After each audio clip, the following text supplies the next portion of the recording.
Om Shanti. Raja Yoga meditation practice ചെയ്യുന്നതിൻ്റെ benefit, പ്രാപ്തികൾ, നമുക്ക് മെഡിറ്റേഷനിലൂടെ എന്താണ് പ്രാപ്തി, അതിനെക്കുറിച്ച് ചിന്തിക്കാം. നമ്മൾ മനസ്സിലാക്കി ആത്മബോധത്തിലിരുന്നുകൊണ്ട് സർവശക്തിവാനെ ഓർമ്മിക്കുന്ന ഓർമ്മയുടെ യാത്രയാണ് ധ്യാനം. ഓർമ്മയുടെ യാത്ര നമ്മൾ വിധിപൂർവം ചെയ്യുമ്പോൾ, സർവശക്തിവാനെ ഓർമ്മിക്കുമ്പോൾ ആ ഈശ്വരീയ ശക്തികളാണ് നമുക്ക് വൈബ്രേഷൻസ് ആയിട്ട് ഫീൽ ചെയ്യുക. അഥവാ ആത്മാവിൽ നിറയുന്നത് ആ തരംഗങ്ങളാണ്, വൈബ്രേഷൻസ് ആണ്. അപ്പം ആ ശക്തികൾ നമ്മുടെ ഉള്ളിലേക്ക് നിറയുമ്പോൾ ഈ പരമാത്മശക്തി നമുക്ക് നമ്മുടെ ഉള്ളില് ആത്മാവിലത് ഏത് തരത്തിൽ നമുക്ക് ബലം നിറയ്ക്കും, ശക്തി പകർന്നു തരും. അത് നമ്മുടെ നിത്യജീവിതത്തിൽ നമുക്ക് മനസ്സിലാക്കാൻ കഴിയുന്നത്, ജീവിതത്തിൽ നമ്മൾ രാവിലെ മുതൽ വൈകുന്ന വരെയുള്ള നമ്മുടെ ദിനചര്യ ചെക്ക് ചെയ്യുകയാണെങ്കിൽ ടോട്ടൽ ദിനചര്യയിൽ സംഭവിച്ചുകൊണ്ടിരിക്കുന്നത് നമുക്കുള്ള ഓരോ ടെസ്റ്റ് പേപ്പറും, അതായത് നമുക്കുള്ള ഓരോ പരീക്ഷണങ്ങളും പരീക്ഷകളും ശക്തികളുടെ പേപ്പറാണ്. ശരിക്കും നോക്കിക്കോളൂ, നിങ്ങൾക്ക് ഓരോരുത്തർക്കും അറിയാം, നമുക്ക് രാവിലെ മുതൽ നോക്കിക്കഴിഞ്ഞാൽ ചില കാര്യങ്ങളൊക്കെ നമുക്ക് അഡ്ജസ്റ്റ് ചെയ്യേണ്ടി വരും അല്ലേ? ചില കാര്യമൊക്കെ നമുക്ക് സഹിക്കേണ്ടി വരും, ചിലതൊക്കെ നമുക്ക് ഉൾക്കൊള്ളേണ്ടി വരും, ചില കാര്യങ്ങൾ നമുക്ക് ഉള്ളിൽ ഒതുക്കേണ്ടി വരും അല്ലേ? ചിലരുമായിട്ട് നമുക്ക് അഡ്ജസ്റ്റ് ചെയ്ത് പോകേണ്ടി വരും, സഹകരിച്ച് പോകേണ്ടി വരും. ചില സമയത്ത് ശരിയായ തീരുമാനം നമുക്ക് എടുക്കേണ്ടി വരും, ചില സമയത്ത് കാര്യങ്ങളെ വ്യക്തമായിട്ട് തിരിച്ചറിയാൻ നമുക്ക് കഴിയണം. മീൻസ് നമ്മൾ ഇതുപോലെ നോക്കിക്കഴിഞ്ഞാൽ സഹിക്കാനുള്ള ശക്തി, സഹകരിക്കാനുള്ള ശക്തി, അഡ്ജസ്റ്റ് ചെയ്യാനുള്ള ശക്തി, തിരിച്ചറിയാനുള്ള ശക്തി, തീരുമാനം എടുക്കാനുള്ള ശക്തി, മീൻസ് പവേഴ്സാണ് നമുക്ക് വേണ്ട, ശക്തികളാണ് നമുക്ക് കാര്യങ്ങളിൽ ഉപയോഗപ്പെടുന്നത്. അപ്പൊ ഈ പവേഴ്സിൽ ഏതിന്റെ കുറവുണ്ടോ? ഉദാഹരണമായിട്ട് സഹിക്കേണ്ട സ്ഥലത്ത് നമുക്കത് സഹിക്കാൻ പറ്റിയില്ല, പകരം നമ്മൾ ഉടനെ റിയാക്ട് ചെയ്തു. അങ്ങനെ റിയാക്ട് ചെയ്യുന്നതിന്റെ ഫലമായിട്ടാണ് ഇന്ന് നമ്മൾ നോക്കിക്കഴിഞ്ഞാൽ കുടുംബ ബന്ധങ്ങൾ കൂടുതൽ ശിഥിലായിക്കൊണ്ടിരിക്കുന്നത്. അപ്പൊ ഹസ്ബൻഡ് എന്തെങ്കിലും ഒന്ന് പറഞ്ഞു, വൈഫിന് അതിനെ ഉള്ളിൽ ഒതുക്കാൻ പറ്റിയില്ല, അതിനല്ലെങ്കിൽ കേട്ടിട്ട് അതിനെ സഹിക്കാൻ പറ്റിയില്ല, ഉടനെ റിയാക്ട് ചെയ്തു, മറുപടി പറഞ്ഞു. ഓൺ ദ സ്പോട്ട് മറുപടി പറയുമ്പോൾ എന്താ സംഭവിക്കണേ? നമ്മൾ പറയില്ലേ, ഒരാൾ ദേഷ്യപ്പെട്ടിരിക്കുമ്പോൾ നമ്മളും തിരിച്ച് ദേഷ്യപ്പെടുകയാണ്, അല്ലെങ്കിൽ ഉറക്കെ ഒരാൾ ശബ്ദം ഉണ്ടാക്കുമ്പോൾ നമ്മളും തിരിച്ച് ശബ്ദിക്കുകയാണെങ്കിൽ എന്താ സംഭവിക്കണേ? ആ സമയത്ത് എരുതിയിൽ എണ്ണ ഒഴിക്കും പോലെയാണ്. അങ്ങോട്ടും ഇങ്ങോട്ടും പറഞ്ഞു ഓട്ടോമാറ്റിക്കലി പിന്നീട് അതൊരു കുടുംബ കലഹമായിട്ട് മാറണം നമുക്ക് കാണാം. അതുകൊണ്ടാണ് ഇന്നത്തെ കാലഘട്ടത്തിൽ നമ്മൾ നോക്കിക്കഴിഞ്ഞാൽ എത്ര വീടുകളില് ഹസ്ബൻഡ് വൈഫ് റിലേഷൻഷിപ്പ് കൂടുതൽ വഷളായിക്കൊണ്ടിരിക്കുകയാണ്. കുടുംബ ബന്ധങ്ങളെ ശിഥിലമായിട്ട് വേർപാട്, ആ വേർപാടിന്റെ വേദന കൂടുതലും അനുഭവിക്കുന്ന കുഞ്ഞുങ്ങളാണ് അല്ലെ? പലപ്പോഴും നമുക്കറിയാം, ഈവൻ കുട്ടികളെ കാണണമെങ്കിൽ അച്ഛൻ അല്ലെങ്കിൽ അമ്മയ്ക്ക് കോടതി മുഖാന്തരം കുട്ടികളെ ഒരു നോക്ക് കാണാൻ പോകേണ്ടി വരുന്ന ആ ഒരു ഘട്ടത്തിലേക്ക് നീങ്ങിക്കൊണ്ടിരിക്കണേ. കാരണം വിവാഹങ്ങൾ എത്ര സ്പീഡിൽ നടക്കണോ അതിനേക്കാളും സ്പീഡിൽ വിവാഹമോചനങ്ങൾ നടന്നുകൊണ്ടിരിക്കുക. ഇവിടെയൊക്കെ നമ്മൾ നോക്കിക്കഴിഞ്ഞാൽ നമ്മുടെ ഉള്ളിലെ ഈ ശക്തികളുടെ ആ ദുർബലതയാണ്, കുറവാണ് യഥാർത്ഥത്തിൽ നമ്മുടെ പെരുമാറ്റത്തിൽ പ്രതിഫലിക്കുന്നത്. അതിന്റെ ഫലമായിട്ടാണ് റിലേഷൻഷിപ്പിൽ ഇത്രയും ഗ്യാപ്പുകൾ ഉണ്ടായിക്കൊണ്ടിരിക്കുന്നത്. പണ്ടും കുടുംബങ്ങളും ഉണ്ടായിരുന്നു, ഹസ്ബൻഡും ഉണ്ടായിരുന്നു, വൈഫും ഉണ്ടായിരുന്നു, പ്രശ്നങ്ങൾ ഉണ്ടായിരുന്നു. പക്ഷേ ഇന്നത്തെ കാലഘട്ടത്തിൽ നമ്മൾ കാണുന്നത് പോലെ, കേൾക്കുന്നത് പോലെ ഇത്രയും ഡൈവോഴ്സുകൾ, വിവാഹമോചനങ്ങൾ, ഇത്രയും കുടുംബ കലഹങ്ങൾ, പ്രശ്നങ്ങൾ നമ്മൾ പണ്ട് കേട്ടിട്ടില്ലല്ലോ. ഈവൻ നമ്മുടെ തന്നെ മാതാപിതാക്കൾ പറയില്ലേ, ഞങ്ങൾ എത്ര കുട്ടികളെ 5, 6, 7, 8, 9, 10 മക്കൾ വരെ ഓരോ വീട്ടിലുണ്ടായിരുന്നു. പിന്നെ ഇന്നത്തെ പോലെ അത്രയും വരുമാനവും അത്രയും സാധ്യതകളും ഒന്നും ഉണ്ടായിരുന്നില്ല, ഇതിലും കുറച്ചും കൂടെ കുറവായിരുന്നു. എന്നിട്ടും അതുപോലെ കൂട്ടുകുടുംബ വ്യവസ്ഥിതികൾ, 8, 10 ഫാമിലീസ് ഒരുമിച്ച് ഒരു കൂരയ്ക്കുള്ളിൽ ജീവിച്ചിരുന്ന കാലഘട്ടം നമ്മൾ കേട്ടിട്ടുണ്ട്. അപ്പൊ ആ കാലഘട്ടത്തിലും എല്ലാവരും ജീവിച്ചിരുന്നു, ഫാമിലി ജീവിച്ചിരുന്നു. പക്ഷേ ഇന്ന് നമ്മൾ കേൾക്കുന്ന ഇത്രയും പ്രശ്നങ്ങള്, അഥവാ പ്രശ്നങ്ങൾ ഇത്രയും സങ്കീർണമാകുന്ന ബന്ധങ്ങളെ തന്നെ വേർപെടുത്തുന്ന തരത്തിലൊരു ഘട്ടത്തിലേക്ക് വന്നിരുന്നില്ല. ഇന്നാണ് നമ്മൾ അത് അധികം കേട്ടുകൊണ്ടിരിക്കുന്നത് അല്ലെ? പ്രസന്റ് ഡേ സിറ്റുവേഷൻസ് നമ്മൾ നോക്കുമ്പോൾ പേപ്പറിലൊക്കെ നിങ്ങൾ ഡെയിലി വായിക്കുന്നുണ്ടാവും, TV കാണുന്നുണ്ടാവും ന്യൂസുകൾ. അപ്പൊ അതിൽ നമ്മൾ എന്താ റിയലൈസ് ചെയ്യേണ്ടത്? പണ്ടും കുടുംബ ബന്ധങ്ങൾ ഉണ്ടായിരുന്നു, ഇപ്പോഴും അത് തന്നെയാണ്. പക്ഷെ റിലേഷൻഷിപ്പ് അന്നും ഇന്നും അത് തന്നെ, ഹസ്ബൻഡ് തന്നെയാണ്, വൈഫ് തന്നെയാണ്. പ്രോബ്ലംസ് ഇതേപോലെയുള്ളത് പണ്ട് ഉണ്ടായിരുന്നില്ല എന്നുള്ളതല്ല, പ്രോബ്ലംസ് അന്നും ഉണ്ടായിരുന്നു, ഇന്നും ഉണ്ട്. ബന്ധങ്ങൾ ഇന്നും അത് തന്നെയാണ്. പക്ഷെ സംഭവിക്കുന്നത് എന്താണ്? എന്തുകൊണ്ടെന്നാൽ സംഭവിച്ചുകൊണ്ടിരിക്കുന്നത് നമ്മുടെ ഉള്ളിലെ ആന്തരിക ശക്തി കുറഞ്ഞുകൊണ്ടിരിക്കുകയാണ്. അതാണ് നമ്മൾ റിയലൈസ് ചെയ്യേണ്ടത്. നമ്മുടെ ഇന്നർ പവർ കുറയുകയാണ്. അതുകൊണ്ട് നമ്മുടെ സ്ട്രെസ് ലെവൽ ഉയരുകയാണ്, നമ്മുടെ ടെൻഷൻ വർദ്ധിക്കുകയാണ്. അത് കാരണം നമുക്ക് ക്ഷമിക്കാനുള്ള ശക്തിയില്ല, സഹിക്കാനുള്ള പവറില്ല. ആ സഹിക്കാനുള്ള ശക്തി ഇല്ലാത്തത് കൊണ്ട് നമുക്ക് പെട്ടെന്ന് ദേഷ്യം വരിക. ആ ദേഷ്യം വരുന്നത് മാനുഷിക സ്വഭാവമാണ്. പക്ഷെ ക്ഷമിക്കണം എന്നുണ്ടെങ്കിൽ, അതിന് സഹിക്കണം എന്നുണ്ടെങ്കിൽ അത് ഡിവൈൻ ക്വാളിറ്റിയാണ്. അതിന് ആത്മീയ ബലം വേണം. ദേഷ്യപ്പെടാൻ ശക്തി ആവശ്യമില്ല. ദേഷ്യപ്പെടാൻ എന്നത് ദുർബലതയാണ് നമ്മുടെ. അതേസമയം ക്ഷമിക്കണമെങ്കിൽ, സഹിക്കണമെങ്കിൽ നമ്മളുടെ ഡിവൈൻ പവർ അവിടെ പ്രവർത്തിക്കണം. ആത്മീയ ബലം ഉണ്ടെങ്കിൽ അത് നമുക്ക് ചെയ്യാൻ പറ്റുള്ളൂ. അതാണ് അന്തരം. രാജയോഗ മെഡിറ്റേഷൻ നമ്മൾ പ്രാക്ടീസ് ചെയ്യണമെങ്കിൽ, നിരന്തരം അഭ്യസിക്കുകയാണെങ്കിൽ, നമ്മുടെ ഡെയിലി ദിനചര്യയുടെ ഭാഗമാക്കി നമ്മൾ മാറ്റുകയാണെങ്കിൽ, പരമാത്മാ ശക്തി നമ്മുടെ ഉള്ളിലെ സഹനശക്തിയെ വർദ്ധിപ്പിക്കും. ഇത്രയും സഹനശക്തി നമുക്ക് വർദ്ധിക്കുന്നത്, അതായത് എല്ലാ ശക്തികളും ഏതേത് സമയത്ത് നമുക്ക് ഏത് കാര്യങ്ങളിൽ ഏത് ശക്തി വേണോ, കേവലം സഹനശക്തിയല്ല, ഏത് സമയത്ത് നമുക്ക് ഏത് കാര്യത്തിന് ഏത് ശക്തിയുടെ ആവശ്യമുണ്ടോ, ആത്മശക്തി, ആത്മബലം, പരമാത്മാവിൽ നിന്ന് ആത്മാവിൽ നിറയുന്ന ശക്തി, ഏത് സമയത്ത് ഏത് കാര്യത്തിൽ എങ്ങനെയുള്ള ശക്തിയുടെ ഉപയോഗം ഉണ്ടോ ആ സമയത്ത് ആ ശക്തിയായിട്ട് രൂപാന്തരം പ്രാപിക്കുന്നത് നമുക്ക് കാണാൻ കഴിയും. അതാണ് മെഡിറ്റേഷന്റെ ഏറ്റവും വലിയ പ്രാപ്തി. അതായത് ഉദാഹരണത്തിന് ഇപ്പൊ നമുക്ക് നിങ്ങൾ കണ്ടിട്ടുണ്ടാവും, സാധാരണ മരങ്ങളിൽ നമ്മൾ നോക്കിക്കഴിഞ്ഞാൽ സീസൺ ആവുമ്പോൾ മാവ് മരത്തിലെല്ലാം നിറച്ച് മാങ്ങ നിറഞ്ഞു നിൽക്കും. അവയെല്ലാം പഴുത്തു കഴിയുമ്പോൾ ചുറ്റുപാടും പോയിട്ട് എല്ലാവരും എന്ത് ചെയ്യും, ചെറിയവരും വലിയവരും എല്ലാം മാവിൽ കല്ലെറിയും. അപ്പൊ മാവ് തിരിച്ച് നമുക്ക് എന്താ തരിക? മധുരമുള്ള മാമ്പഴമാണ് അല്ലെ. അപ്പൊ അങ്ങോട്ട് കല്ലെറിഞ്ഞിട്ടും തിരിച്ച് മാവ് നമുക്ക് തരുന്നത് മാധുര്യമാണ്. കല്ലുകൊണ്ട് വേദന കൊടുത്തു, ദുഃഖം കൊടുത്തു, പക്ഷെ എന്നിട്ടും മാവ് മാധുര്യം തിരിച്ചു തരാ അല്ലെ, മാമ്പഴം തരാ. അപ്പൊ അവിടെ നമ്മൾ എന്താ മനസ്സിലാക്കേണ്ടത്? മാവെന്ന് പറയുന്ന ആ വൃക്ഷം, ആ വൃക്ഷത്തിന്, അത് മനുഷ്യനല്ലല്ലോ, ഒരു മരമാണ്.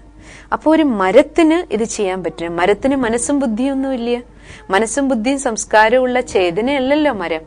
എന്നിട്ട് പോലും മനസ്സും ബുദ്ധിയും സംസ്കാരവും വിവേചന ശക്തിയും ചിന്താശക്തിയും ഉള്ളത് മനുഷ്യനാണ്. ആ ചിന്താശക്തിയുള്ള മനുഷ്യൻ അങ്ങോട്ട് വേദന കൊടുത്തിട്ട് ആ വിവേചന ശക്തിയോ ചിന്താശക്തിയോ ഇല്ലാത്ത ഒരു മരത്തിന് മനുഷ്യന് തിരിച്ച് മാധുര്യം തരാൻ കഴിയുന്നുണ്ട്. അതാണ് സഹനശക്തിയുടെ ഒരു അടയാളമായിട്ട് നമുക്ക് കാണാൻ കഴിയണം. അങ്ങോട്ട് ഉപദ്രവിച്ചിട്ടും ഇങ്ങോട്ട് ഉപകാരം ചെയ്യാൻ, അപകാരിക്കും ഉപകാരം ചെയ്യാനുള്ള ശക്തി, അത്രയും സഹിക്കാനുള്ള ശക്തി നമുക്ക് ആ പ്രകൃതിയിലെ ഒരു മരം പോലും മനുഷ്യനെ പഠിപ്പിക്കുക. അപകാരിക്കും ഉപകാരം ചെയ്യാൻ നമുക്ക് കഴിയും. അത്രയും സഹിക്കാനുള്ള ശക്തി അതിലുണ്ട്. അപ്പൊ നമ്മുടെ ദൈനംദിന ജീവിതത്തിൽ നോക്കൂ, എനിക്ക് എത്രത്തോളം സഹിക്കാൻ, ഇങ്ങോട്ട് ദുഃഖം തരുമ്പോഴും ഇങ്ങോട്ട് കല്ലുകൾ തരുമ്പോഴും ഇങ്ങോട്ട് അമ്പു പോലെ അല്ലെങ്കിൽ കല്ല് പോലെയുള്ള വാക്കുകളും പ്രവൃത്തികളും മറ്റുള്ളവരിൽ നിന്നുണ്ടാകുമ്പോൾ, എൻ്റെ അടുത്ത് അങ്ങനെയുള്ള പെരുമാറ്റം ഉണ്ടാകുമ്പോൾ തിരിച്ച് ഞാനെന്താ കൊടുത്തുകൊണ്ടിരിക്കണം? കാരണം ഞാൻ മനുഷ്യനാണ്. എന്നിൽ മനസ്സും ബുദ്ധിയും സംസ്കാരമുണ്ട്, വിവേചന ശക്തിയുണ്ട്. എനിക്ക് നമുക്ക് തിരിച്ചറിയാൻ കഴിയുന്നതുകൊണ്ട് നമ്മുടെ വാക്കുകളുടെയും നമ്മുടെ പെരുമാറ്റത്തിന്റെ ഉത്തരവാദി എന്ന് പറഞ്ഞാൽ ഞാൻ തന്നെയാണ്. എൻ്റെ വാക്കുകൾ, എൻ്റെ കർമ്മ, എൻ്റെ പെരുമാറ്റം എൻ്റെ നിയന്ത്രണത്തിലാണ്.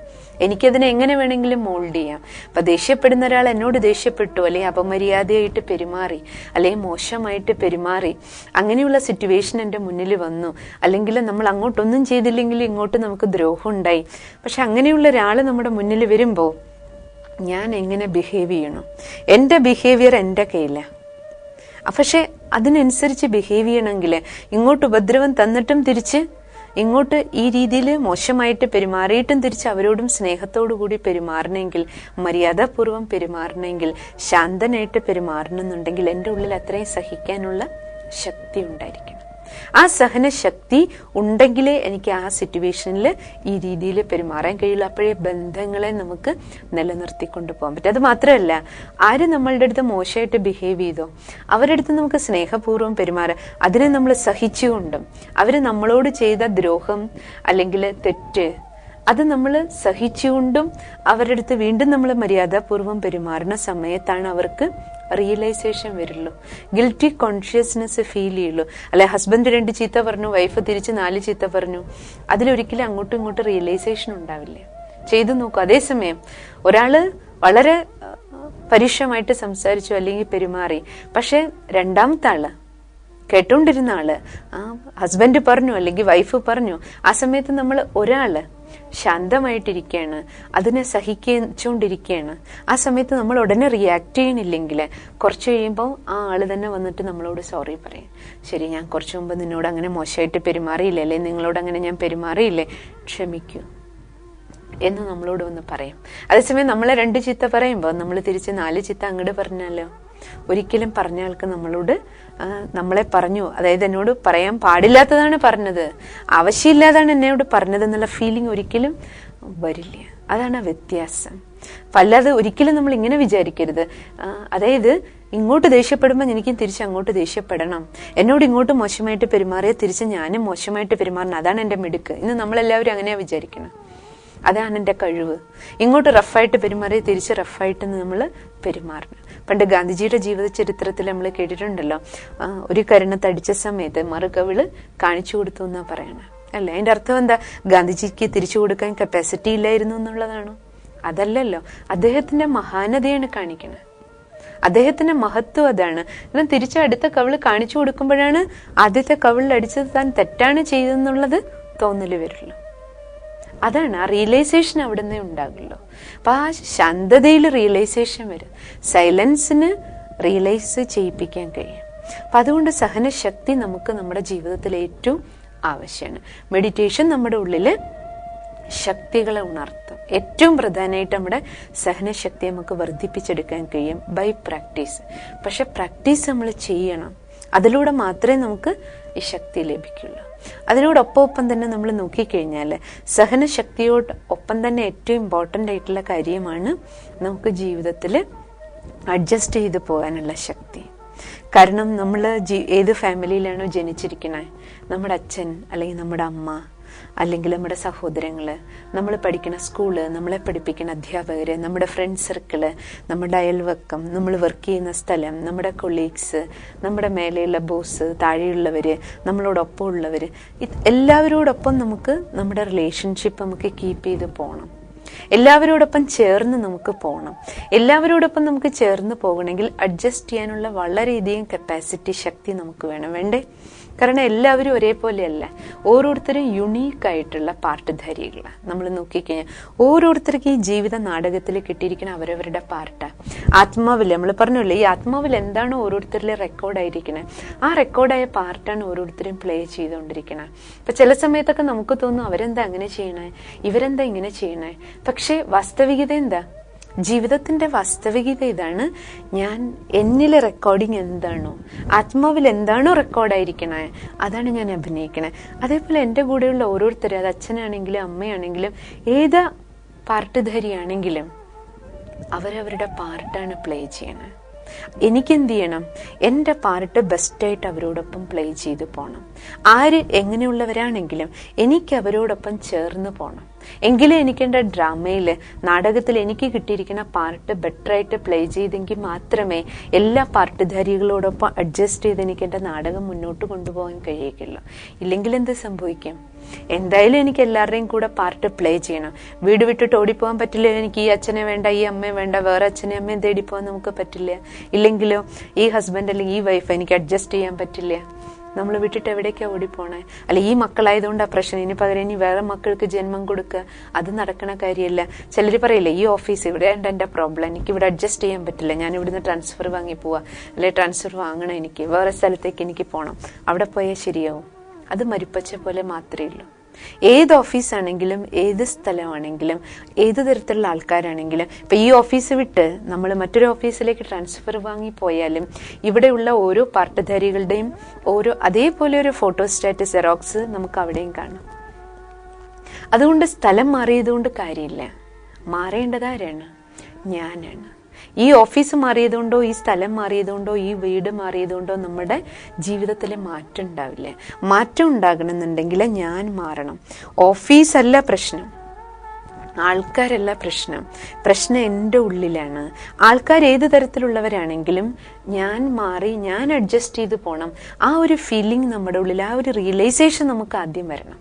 അതാണ് ഈശ്വരീയ ജ്ഞാനത്തിലൂടെ നമുക്ക് ഭഗവാൻ നൽകുന്ന തിരിച്ചറിവ്. അതായത് സ്വപരിവർത്തനമാണ് വേണ്ടേ. സ്ഥല പരിവർത്തനമല്ല വേണ്ടേ, മറ്റുള്ളവരുടെ പരിവർത്തനമല്ല ആവശ്യം. അത് നോക്കിക്കൊണ്ടിരിക്കുന്നിടത്തോളം കാലം നമ്മുടെ സമസ്യകൾക്ക് ഒരിക്കലും സമാധാനം കിട്ടില്ല. അതുകൊണ്ട് നമ്മുടെ സമസ്യകൾക്ക്, എൻ്റെ പ്രോബ്ലംസിന് യഥാർത്ഥ സൊല്യൂഷൻ ഉണ്ടാകണമെങ്കിൽ ഞാൻ മനസ്സിലാക്കേണ്ടത് ഞാനാണ് മാറേണ്ടത്. ഏത് സാഹചര്യം വരുമ്പോഴും, എനിക്ക് ഏതൊരു പ്രതിസന്ധി ഘട്ടം വരുമ്പോഴും, ആരുമായിട്ടുള്ള റിലേഷൻഷിപ്പിൽ എന്ത് ഉരസലുകൾ ഉണ്ടാകുമ്പോഴും നമ്മൾ ചിന്തിക്കേണ്ടത് എൻ്റെ ഏതൊരു കുറവുകൊണ്ടിങ്ങനെ സംഭവിച്ചു, ഞാൻ എന്നെ കറക്റ്റ് ചെയ്ത് പോവുക. ഓരോരുത്തരോടൊപ്പം എനിക്ക് അഡ്ജസ്റ്റ് ചെയ്ത് പോകാനായിട്ട് കഴിയണം. ഇപ്പൊ വെള്ളം ഒഴുകുന്ന സമയത്ത് നിങ്ങൾ കണ്ടിട്ടില്ലേ, വെള്ളം ഒഴുകുന്ന പാതയിൽ അത് അതിന്റെ വഴി കണ്ടെത്തിയത് പോയിക്കൊണ്ടിരിക്കും. അത് പാറക്കെട്ടുകൾക്കുള്ളിലൂടെ എത്ര മരങ്ങൾ നിന്നാലും പാറക്കെട്ടുകൾ നിന്നാലും അതിൽ വലിയ കല്ലുകളുണ്ടെങ്കിലും ചെറിയ കല്ലുകളാണെങ്കിലും മണൽത്തരികളാണെങ്കിലും ഇതൊന്നും വെള്ളത്തിന്റെ ഒഴുക്കിനെ തടസ്സപ്പെടുത്താൻ കഴിയണില്ല. വെള്ളം ഓട്ടോമാറ്റിക്കലി എന്ത് ചെയ്യും, അതിന്റെ ഫ്ലെക്സിബിൾ നേച്ചർ ആയതുകൊണ്ട് അത് ഓട്ടോമാറ്റിക്കലി സൈഡ് കണ്ടെത്തി ഓരം കണ്ടെത്തി അത് ഒഴുകി മുന്നോട്ട് പോയിക്കൊണ്ടിരിക്കും. കാരണം അതിന് ഫ്ലെക്സിബിലിറ്റി ഉണ്ട്.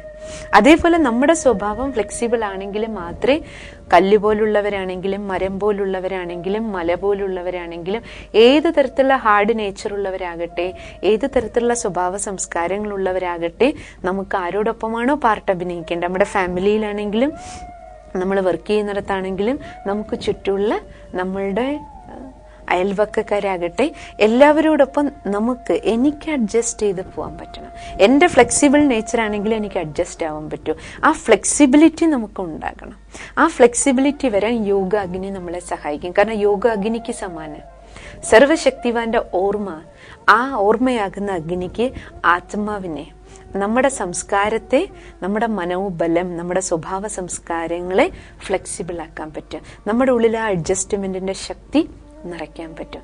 സാധാരണ പറയില്ലേ, ഇരുമ്പൊക്കെ കണ്ടിട്ടേ ഹാർഡാണ് വളരെ. അപ്പൊ അതിനെ വളയ്ക്കണമെങ്കിൽ എന്താ ചെയ്യുക, അഗ്നിയിലിട്ടിട്ട് അതിന് ഫ്ലെക്സ്, അപ്പോഴേ അത് ഫ്ലെക്സിബിൾ ആയിട്ട് മാറുള്ളൂ. അതേപോലെ നമ്മളുടെ ഓരോരുത്തരുടെ ഉള്ളില് നമ്മുടെ സ്വഭാവങ്ങളും സംസ്കാരങ്ങളും അനേക ജന്മങ്ങളെടുത്ത് വളരെ ഹാർഡ് അവസ്ഥയിൽ ചിലപ്പോൾ വന്ന് നിൽക്കുന്നുണ്ട്. ചില സാഹചര്യങ്ങളിൽ നമ്മുടെ ആ ഹാർഡ് നേച്ചർ കാരണമാണ് നമുക്ക് പലപ്പോഴും അഡ്ജസ്റ്റ് ചെയ്യാൻ പറ്റാത്തത്. ഇപ്പൊ ഞാനെന്തിനും അഡ്ജസ്റ്റ് ചെയ്യണം, അവർക്ക് അഡ്ജസ്റ്റ് ചെയ്തൂടെ? ഇതാണ് നമ്മുടെ ചിന്ത. ഹസ്ബൻഡ് വിചാരിക്കും വൈഫ് അഡ്ജസ്റ്റ് ചെയ്യട്ടെ, വൈഫ് വിചാരിക്കും ഞാൻ എന്തിനു അഡ്ജസ്റ്റ് ചെയ്യണം, ഞാനും അത്ര മോശക്കാരിയൊന്നും അല്ലല്ലോ, ഹസ്ബൻഡ് അഡ്ജസ്റ്റ് ചെയ്യട്ടെ.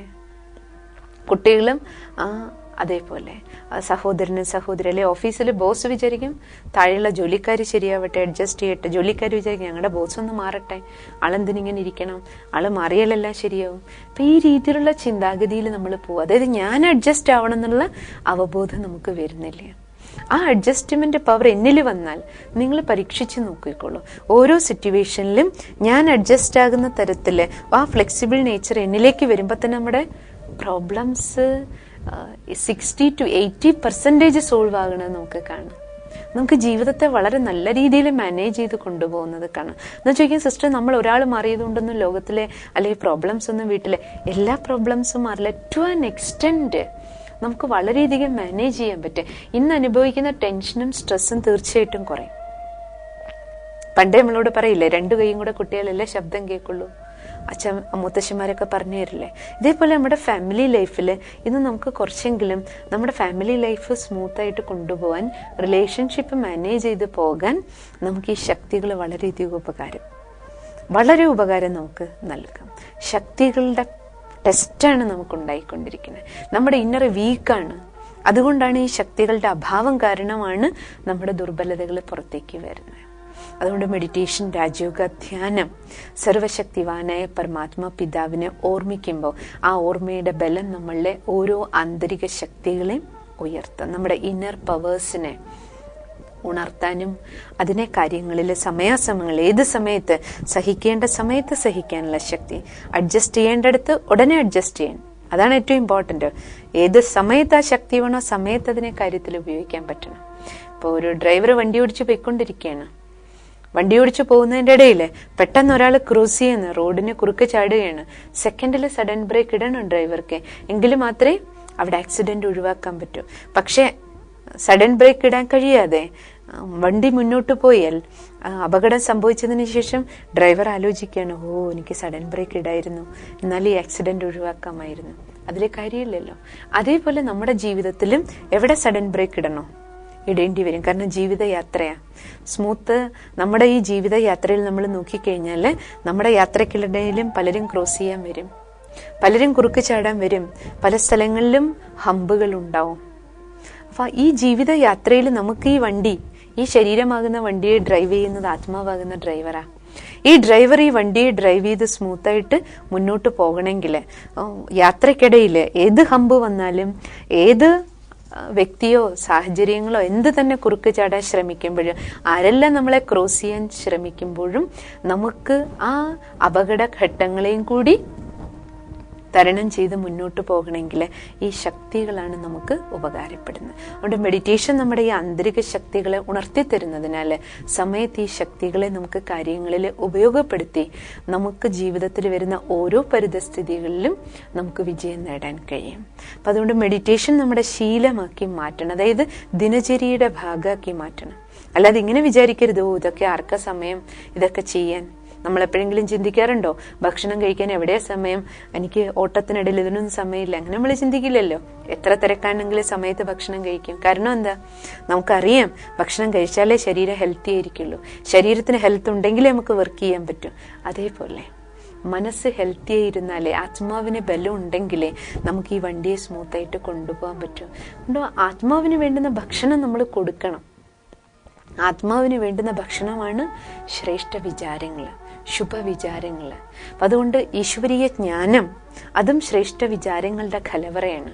അതേപോലെ മെഡിറ്റേഷനും പോസിറ്റീവ്, പ്യുവർ ആൻഡ് പവർഫുൾ തോട്ടാണ്.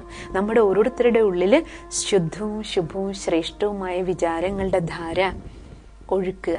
ആ വിചാരധാരയിലൂടെ സഞ്ചരിക്കുമ്പോൾ നമ്മുടെ ഉള്ളിലെ ആ പോസിറ്റീവ് എനർജി വർദ്ധിപ്പിക്കുന്ന പ്രക്രിയയാണ് മെഡിറ്റേഷൻ. ഇത് നമുക്ക് ഓരോരുത്തർക്കും ആവശ്യമാണ്. ചെറിയ കുഞ്ഞിൽ നിന്ന് ആരംഭിച്ച് നമുക്ക് എല്ലാവർക്കും ഫാമിലിയിൽ എത്ര പേരുണ്ടോ നമുക്ക് ഓരോരുത്തർക്കും ജീവിതത്തിന്റെ ഏതവസ്ഥകളിലൂടെ കടന്നു പോകുന്നവരാണെങ്കിലും, അത് യുവാക്കളാകട്ടെ, ചെറിയ കുട്ടികളാകട്ടെ, പ്രായമാകുന്നവരാകട്ടെ, എത്ര കൂടുതൽ ജീവിതത്തിന്റെ തിരക്ക് പിടിച്ച് ഓടിക്കൊണ്ടിരിക്കുന്നവരാകട്ടെ, ഏത് പ്രൊഫഷനുള്ള ഉള്ളവരായിക്കോട്ടെ, നമുക്ക് ഓരോരുത്തർക്കും നമുക്ക് അവരവരുടേതായ ഫീൽഡിനെ മാനേജ് ചെയ്തു പോവാൻ നമുക്ക് നമ്മുടെ ആന്തരിക ബലം വർദ്ധിപ്പിക്കേണ്ടത് വളരെ ആവശ്യമാണ്. ആ ആന്തരിക ശക്തിയെ എമർജ് ചെയ്യാനാണ് മെഡിറ്റേഷൻ നമ്മളെ സഹായിക്കുന്നത്.